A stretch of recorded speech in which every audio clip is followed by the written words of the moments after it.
Hi there, mga beloved Chessons. Welcome to Renzo Tarot Channel. Nandito ang po yung lingkod para bigyan kayo ng isang soulful and meaningful letter reading dito lamang po sa inyo lagi na abangan at sinusubaybayan ng Renzo Tarot Channel. Mega shoutout po sa lahat nating soulmates sa buong Pilipinas at sa buong mundo na laging nanonood at nakasubaybay. Maraming salamat po sa inyong walang sawang tiwala, support at pagmamahal. Ating pong reading ay napagsasamahan na isang timeless reading para sa ating mga pinakamahal na nasa sign ng Scorpio. Scorpio, Sun, Moon, Rising, Venus sign, this is for you. So kapag bago po kayo sa ating channel at di po kayo nakasubscribe at nagustuhan nyo po, please do subscribe, comment, like, and share. And if you're watching this video sa ating TikTok account, please follow also Renzo Taro 444, comment, repost, and share. And if you want to avail a personal or private reading, huwag po kayong mahiyang mag-send sa akin ng direct message. Ulitin ko po, hindi po ako yung unang mag-chat sa inyo para mag-offer ng private reading ha. May mga nagkagaya po ng ating account, may mga nag-re-upload po nating videos, so please be extra careful sa mga scammers na manloloko ngayon. Ulitin ko po, kayo po mag-chat sa akin at pag-usapan po natin kung paano po kayo makakapag-avail ng slot for private reading. Sige, huwag na nating patagalin pa Scorpio, kunin na natin yung 10 baraha for your timeless reading. Spirit Universe, Spirit Guides, Angels, Ancestors, Holy Spirit, Saint Michael, 10 cards please for Scorpio. So, Spirit Universe, Spirit Guides, Angels, Ancestors, Holy Spirit, 10 cards please, Saint Michael for Scorpio. Maraming salamat po ha sa inyong walang sawang tiwala, support at pagmamahal. Simula noon hanggang ngayon hindi niyo po iniiwan. Thank you so much po sa inyong loyalty. I hope you're doing great. I hope you're healthy, you're safe, and of course you're happy. Let's pray together po. Sana matapos na po itong kaguluhan and everything will be back to normal kasi ang hirap po ng sitwasyon ngayon. Sobrang hirap po talaga. So, lalong-lalo ng ating mga kababayan, overseas Filipino workers na naiipit sa kaguluhan nito. Let's pray for them also. So, doble ingat po kayo dyan, ha? So, okay. Scorpio, your 10 cards are now ready para sa ating timeless reading. Let's begin with the 5 of Cups. Scorpio, may guilt feeling daw ka daw dito na nararamdaman. It seems there's a certain situation na nangyari na parang you expected na malaki yung tutulong mo or parang makakapag-contribute ka but it doesn't work the way you wanted it. Maybe nag-expect ka rin ng isang bagay, tulong, or maybe presence. I can see her na parang nalulungkot ka, na-disappointed because you're really expecting someone to come on your way and hindi dumating. Parang ganito, may sadness dito ako nakikita, parang it's a little bit sense of disappointment talaga. Na-disappoint ka sa mga tao, sa sitwasyon, akala mo ay talaga magiging okay para sa'yo. Tingnan natin, Scorpio. Tao talaga. You're really disappointed. May taong nag-tridor sa'yo, may tao talaga na you did your best to help this person. You did your best, Scorpio, para hindi mo lang siya tinulungan eh. Kumbaga binago mo pa yung buhay niya. In those darkest moment of the life of this person, talaga andyan ka. Hindi mo iniwan, hindi mo pinatawan hanggang muli siya makabangon. At tingnan mo pa yung sinukli or kapalit nito sa iyo, Scorpio. That's why I can understand why are you feeling with this 5 of Cups. You're really disappointed. Masakit talaga, of course, Scorpio.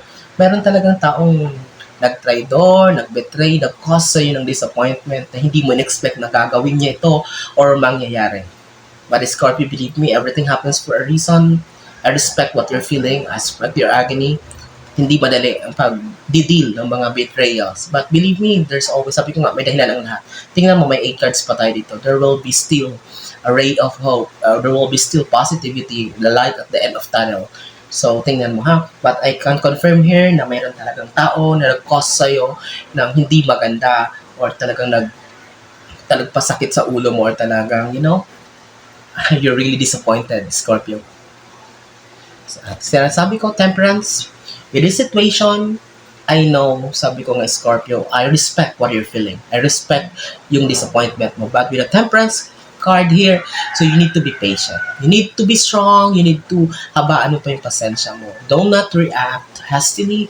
Do not react negatively. Huwag kang papatol because here you are divinely protected with the angel here also. So, ibig sabihin kapag pumatol ka dito, I know, pasensya na. Alam kong hindi madali ang lahat. Masakit. But, eto, because you're watching this, so if you believe and you follow what I'm saying here, is please do not make any revenge. Bahala ng universe. You're divinely protected. Bahala ng universe gawin ang trabaho niya, yung ancestors mo, your spirit guides, to give the karma that these people truly deserve. Okay. Of course, hindi baka sabihin, hindi pwedeng hindi ako makaganti. But I know, Scorpio, hindi ganyan yung mindset nyo. Alam ko yung puso nyo malawak. Yung pag-iisip nyo malawak. That's why, actually, hindi lang to bago ngayon. Marami pang even before. May mga betrayals na nangyari sa'yo. But still, you did your best para hindi, kumbaga, mag-react ng violently or still, kumbaga, pinasadyos mo lahat. Ganyan kayo mga Scorpio. So, that's why I believe with the temperance here, I'm really confident that Scorpio, hindi kayo gaganti. Hayaan mo na lang ang lahat. Ipapasadyos mo na lang ang lahat. Fourth card is Hangman. So this is stagnancy, Scorpio. Maybe lately you're feeling that you're stuck in certain situation. Akala mo ay walang growth. Feeling mo walang movement ang buhay mo. Feeling mo bakit paulit-ulit na lang, cycle na lang itong mga nangyayari sa buhay ko. Bakit pang biktima ako ng, sabi mo nga, ulit-ulit na lang itong betrayal, mga problema, panloloko, pagtatraidor. Bakit ganito? Kasi with the Hangman here, nakikita ko na parang feeling mo, you really feel that talagang, ano ba, dito ba talaga ako? Ito ba talaga ang kapalaran ko? Sasabihin mo, Scorpio, yeah, you will be saying that to yourself. But believe me, this will be over in the soonest time. This is just a, kumbaga, manifestation, o kumbaga, pinapakita lang itong card na to. That what you really feel, Scorpio, na parang, bakit parang biktima ako, palit-ulit na lang ito? Bakit lagi na lang ako? Ako na lang lagi naloloko, nagtatraidor, nagmumukhang masama, nagagawa ng istorya. Okay, Scorpio? Paglima mong baraha. Okay, 3 of Wands here. I can see here that you really want to be free from this, negativities and toxicities. What your top of mind as of now, Scorpio, is you really want to move forward. You're ready to face a new chapter of your life wherein worry-free, stress-free, you really want happiness. Gusto mo pumunta naman muna sa lugar na parang gusto mo mag-isa ka muna for you to recharge, to regain your energy. For you, kumbaga sa lugar na walang paghusga, walang betrayal, walang evil eye, walang mga inggit.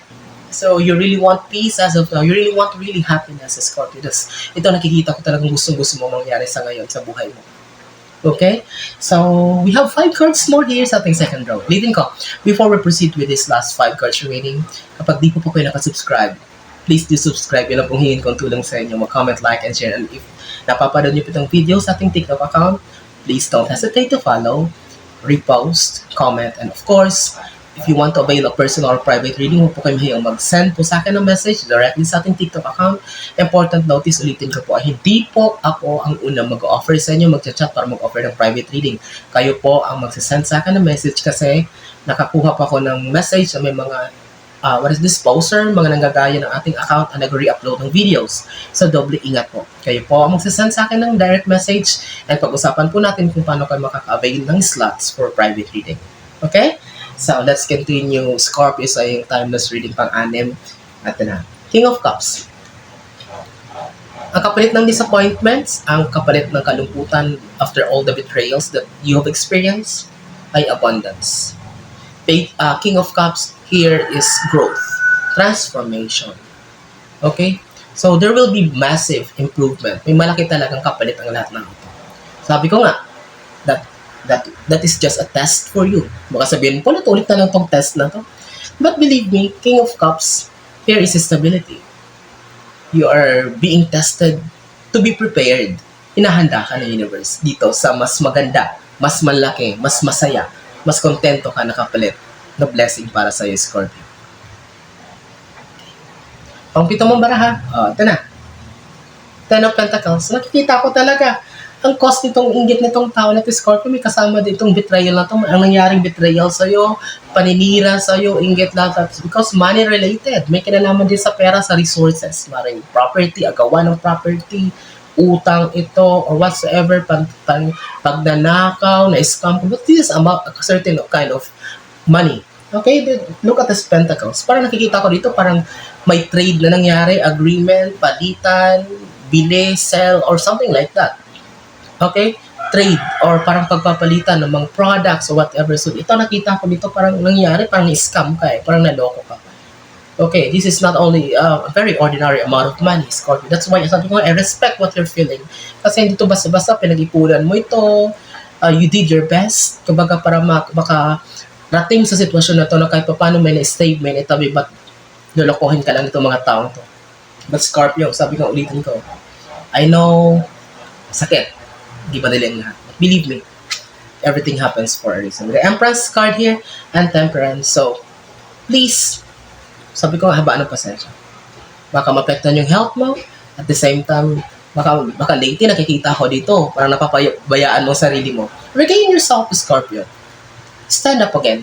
Okay? Mag-ayos. Baka may parang nalosyang ka, baka may tumaba ka, kung nangayayat ka, nakalimutan mo na mag-gym, nakalimutan mo nang mag-makeup, mag-ayos-ayos, magpagupit ng bagong hair color, everything that is, why don't you try to start something new look, or kumbaga mga touches about your personality. Para maano naman, pakita mo sa lahat na hindi ka apektado. Okay, kaya mo pa rin, bumabangon ka pa rin with the Empress card. So, we have here the Knight of Wands. So, this is expect news, expect a result, an email, check your email, or check your inboxes, regarding sa mga bagay na pinases mo lately. If you're expecting a news sa isang bagay na parang trinabaho mo, pinases mo lately, whatever thing, studies, exam, result of an exam, so whatever, basta nag-expect ka ng result, kung feeling mo with the Hangman ay medyo natatagalan pa, medyo nakatenga pa, wala pang nangyayari, wala ka pang nalalaman na news about it, what is the progress about it. So with the Knight of Wands, hindi mo tatagal, makaka-receive ka na ng balita tungkol sa bagay na yan. So regarding yan sa iyong studies, career, business, goals in life, so expect. Okay, don't be pressured, huwag masyadong mainip. Sabi ko, haba ng pasensya kasi parang medyo nadidelay lang lahat. So, after all the delays, so hindi naman yung madidelay kung walang dahilan. So, with the stagnancy here, everything, so expect a result about that. Huwag ka nang mainip, darating na rin yan. May news na darating dyan. Medyo na medyo naantala lang, medyo na stagnant lang. So, 10th and last card mo, Scorpio, para sa timeless reading, Six of Swords. Moving away from a certain situation, talagang very connected ha. Sabi ko, gusto mo munang magpakalayo-layo. Gusto mo munang mapag-isa sa isang lugar na ikaw lang, na walang husga, walang pagtatraidor, walang betrayal, walang pain, walang evil eye. And here, this is a confirmation card. 10th and last card with the Six of Swords, I can see really movement. You really want to be free from a toxic situation. You really want to be free from a unhealthy environment. Maybe workplace, relationship, friendship, or whatsoever. So, help yourself, Scorpio. Pag di na talaga healthy na, please, masakit man, but you need to do your best. Bitbitin mo yung mga swords na yan. Okay? That will serve as a lesson for you. Ang the good thing here is hindi yan nangyari sa'yo, hindi mo yan mararanasan kung wala kang learning sa mapupulot dyan. And of course, you're going to apply when you're going to start over again. Okay? So this is a very cool, very chill lang na reading for you, Scorpio, timeless reading. I hope and pray na maraming nasasanay Scorpio makapredicto ngayon ha.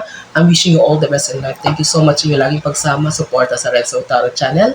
And hanggang sa susunod nating pagkikita mga pinamakong soulmates sa Scorpio. Nasa mga kayo na roon, ano naman ang ginagawa nyo, mag-ingat kayo lagi and God bless us all.